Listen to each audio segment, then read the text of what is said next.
Aujourd'hui, nous allons donc parler du Manchester City de Pep Guardiola la saison prochaine. Qui doivent-ils recruter? Quel secteur renforcer? On voit ça tout de suite. Donc, je parle de renforcement tout simplement parce que cette saison, Manchester City a connu, donc, comme tout le monde le sait, une élimination en quart de finale de Ligue des Champions dans laquelle ils ont pris 4 buts et aussi un nombre de buts encaissés beaucoup plus haut que les saisons précédentes et un nombre de clean sheets beaucoup plus bas. On sait que Rodri est essentiel dans cette équipe et les seules défaites qu'a connues Manchester City cette saison, ça a été donc contre Wolverhampton, Rodri n'était pas là.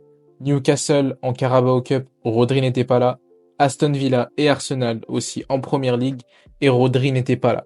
Donc ce que je propose dans ce mercato, c'est de trouver un remplaçant déjà fiable à Rodri. Le remplaçant de Rodri que je propose, ce serait tout simplement Bruno Guimaraes de Newcastle. Donc oui, ça coûte cher. C'est un transfert d'un club anglais à un autre. Mais Bruno Guimaraes, pour moi, c'est le transfert parfait. Je trouve que il pourra progresser avec Pep Guardiola et qu'il a vraiment un volume de jeu exceptionnel. C'est un joueur qui a d'énormes qualités balle au ball. Les dirigeants trouvent que c'est trop cher, ce que je comprendrais totalement. Je trouve qu'il y a une opportunité de marché qui doit être prise selon moi. C'est tout simplement l'affaire de Joshua Kimmich avec le Bayern Munich. Donc il est en fin de contrat en 2025. Il ne semble pas vouloir prolonger. Et c'est un joueur qui, selon moi, a énormément de qualité balle au pied.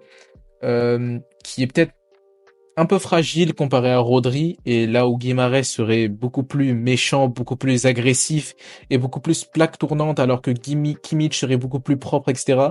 Mais ce que j'aime bien avec Kimmich, c'est qu'il est polyvalent. Il peut jouer latéral droit, il peut jouer milieu de terrain, mais il connaît aussi Guardiola, peut-être qu'il pourra se renforcer physiquement, se renforcer, voilà, être un petit peu plus polyvalent.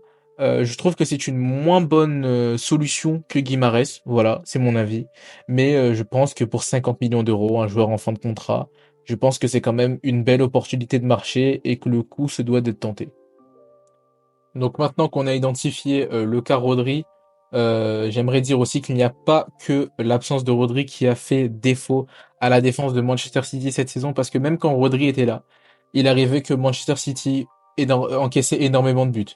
Donc 3 buts contre le Real Madrid, comme je l'ai dit, en quart de finale aller, 4 buts contre Chelsea, 3 buts contre Tottenham, voilà, énormément de buts encaissés, même tout au long de la saison, on a vu des deux partout contre Crystal Palace qui sont pas censé se réaliser pour une équipe du calibre de Manchester City. Donc, ce qui, pour moi, selon moi, a fait défaut, c'est tout simplement, ben, dans un premier temps, un baisse de niveau des titulaires. Je trouve que défensivement, Walker a eu quelques lacunes à des moments, Ruben Dias aussi. Là où Ake et Akanji ont parfois tenu la baraque, je trouve que les cadres ont parfois manqué. Donc, est-ce que pour Walker, c'est un souci de vieillesse, etc. Je ne sais pas.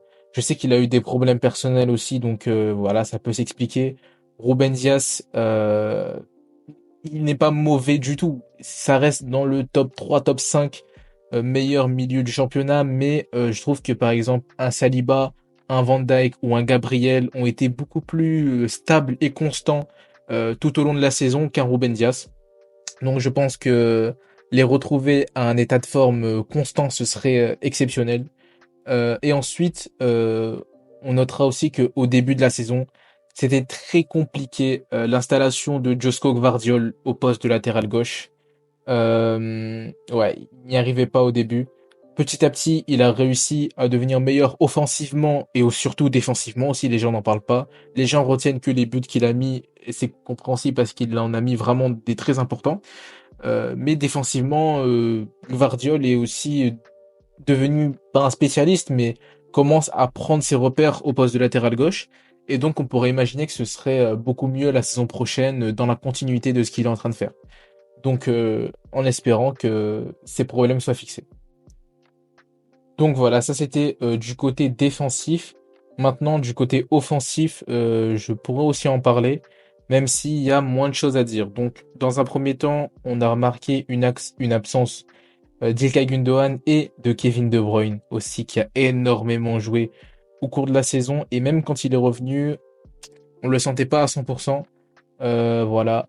Donc il y a eu quand même des éléments de fraîcheur. Au début de saison, on a eu un Alvarez très bouillant. On a eu un Jérémy Doku aussi très fulgurant. Euh, Tout au long de la saison, on a vu l'éclosion vraiment de Phil Foden qui réalise enfin sa saison référence. Lui qu'on attendait depuis des années, qui était voilà vendu par Guardiola comme le joueur le plus talentueux qu'il avait vu depuis Messi. Donc il a enfin prouvé de quoi il était capable et on espère pour lui que la saison prochaine et les saisons à venir seront d'une qualité similaire à celle-ci. Maintenant, il y a aussi un gros aspect sur lequel il faut parler, c'est Erling Haaland. Alors Erling Haaland ne réalise pas du tout une mauvaise saison, attention. Euh, Par contre, il y a toujours ce petit défaut sur lequel il sera toujours critiqué, c'est Haaland dans les gros matchs. Donc Haaland dans les gros matchs, donc certes il a marqué contre Liverpool, voilà, on peut déjà lui accorder ça, mais c'est trop léger.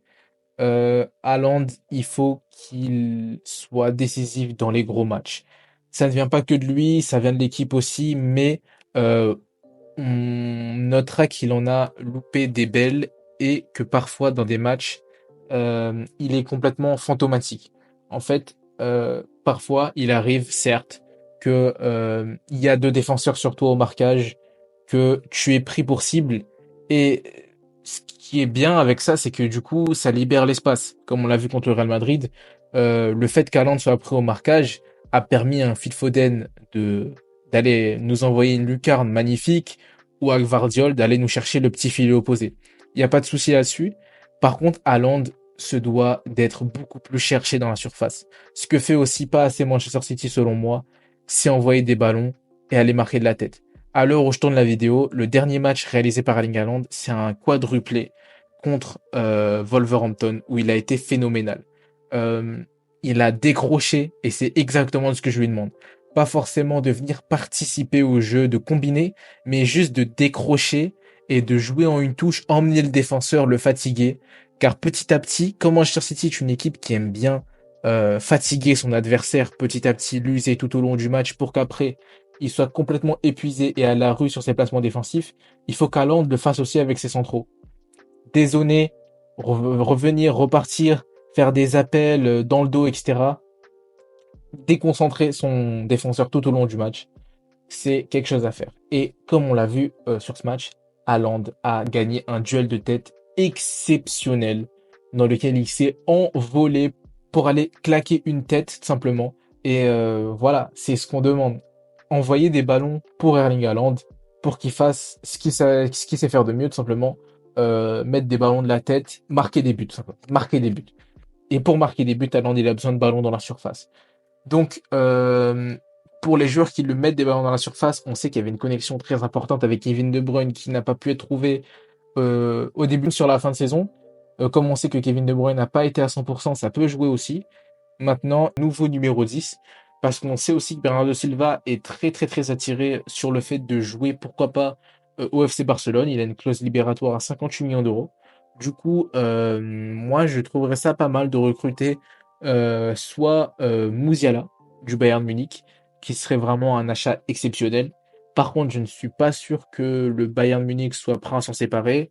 J'avais aussi pensé à Florian Wirtz, pareil, exceptionnel, saison incroyable avec le Bayer Leverkusen, mais ça va être très très dur aussi d'aller le chercher. Par contre, Lucas Paqueta, je trouve que c'est une belle opportunité. Voilà, juste le petit bémol avec lui, c'est ses problèmes judiciaires. Mais si après les jugements, on se rend compte que voilà, il est relaxé et qu'il n'y a absolument rien, et ben pourquoi pas aller le chercher. Je trouve que c'est une belle solution offensive et un beau renouveau à cette attaque de Manchester City. Donc voilà, c'était mon mercato, mes solutions pour permettre à Manchester City l'année prochaine de réaliser une meilleure saison. Alors, je dis pas du tout qu'ils ont fait une mauvaise saison. Ils ont fait une très belle saison, même si elle n'est pas finie. Là, il reste 3 journées de championnat au moment où je parle. Il leur reste une finale des FA Cup. Donc, même s'ils les perdent, la saison reste quand même pas mauvaise.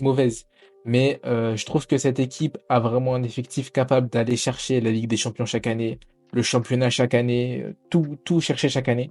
Et c'est voilà, il faut voilà une équipe qui ferme en quart de finale ou en demi-finale et qui soit pas capable de franchir cet obstacle. Donc voilà, dites-moi ce que vous en avez pensé de mes solutions. Voilà, si vous en avez vous aussi, n'hésitez pas à m'en faire part en commentaire, ce serait avec plaisir. Sur ce, je vous laisse et ciao.